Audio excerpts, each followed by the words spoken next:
Right, so the endocannabinoid system, I mentioned earlier how it was discovered. Discovery was prompted by the discovery of cannabinoid receptors, and the endocannabinoid system really consists of those receptors, CB1 and CB2 receptors so far, and the chemicals in our own bodies which can activate those receptors, both centrally and peripherally, both inside and outside the brain. They're not stored, these chemicals. They're synthesized where they're needed and then released to, and one of their main actions at the CB1 receptor anyway is to control the release of what we call neurotransmitters.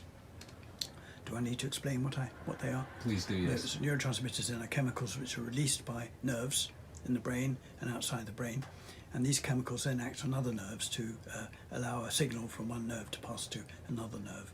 So it's the chemicals which cause that to happen, and they act on what are called receptors. So you have, for example, glutamate receptors. So glutamate is released as a transmitter, and it then acts on its own receptors, glutamate receptors, to produce, to cause the next nerve along to work. And what the endocannabinoids do is to reduce the release of these transmitters, to produce, in the case of glutamate, reduced activation of its receptors, and so lower the activity of the brain where that's happening. Some transmitters, of course, are inhibitory. When they act, they reduce the activity of the brain. Gamma-amine and butyric acid, or GABA, is one example of those. And sometimes you can go down as well as up when you inhibit the release of a transmitter. The important thing about endocannabinoids, which distinguishes them from taking THC or cannabis, is that they're not released everywhere at once. They're only released where they're needed for a physiological function.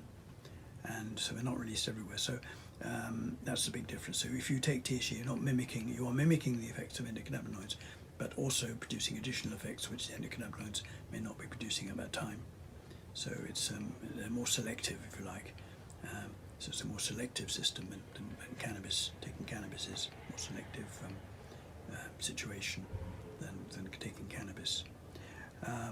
So that's really what the endocannabinoid system is. Oh, and could I just add, Sure. if you're interested, that this book called Endocannabinoids, which I edited, and that came out about 3 or 4 years ago, and there's a lot of good stuff in there about endocannabinoids. I just wrote one of the chapters, or co-wrote one of the chapters, so there's lots of other experts who wrote on the endocannabinoids in there. And there's a nice preface in the book by Meshulam, in fact.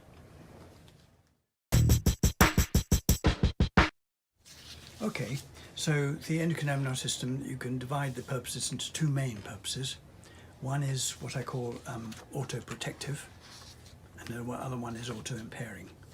So for some situations, you have an autoprotective effect. So when they're released in a way which makes things better, makes the body better. Many examples. There's a whole lot here which I won't bother to go through. But if that book contains the details. But one example is they're released in a way which reduces memory of unpleasant experiences.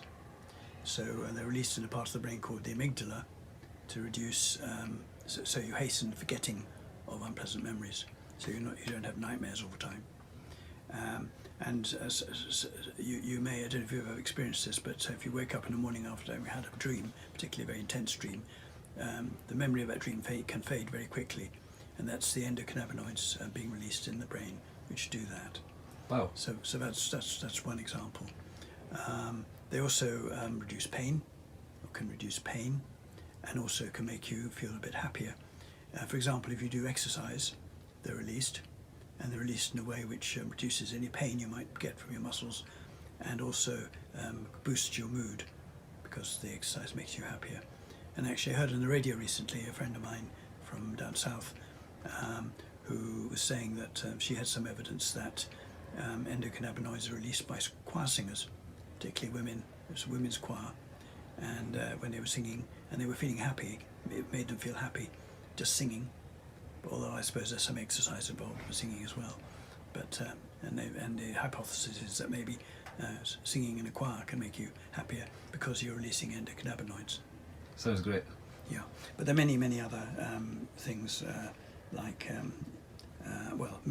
too many to include multiple sclerosis, for example.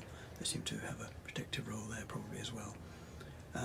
On the auto-impairing side, they're released in a way which, not surprisingly, if you know anything about cannabis, in a way that can make you fatter, because it boosts your appetite, makes you want to eat more food, particularly sweet food, just like cannabis does, and so they can mediate development of obesity.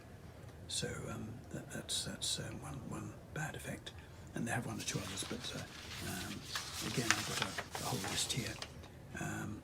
For example, they can mediate the production of miscarriage in the womb, and cause an embryo to get lost. So it's another one. It's an important one. Yeah. Very important. Yeah, that's right. So it has good and bad effects, like many systems in our body, which are involved in various disorders.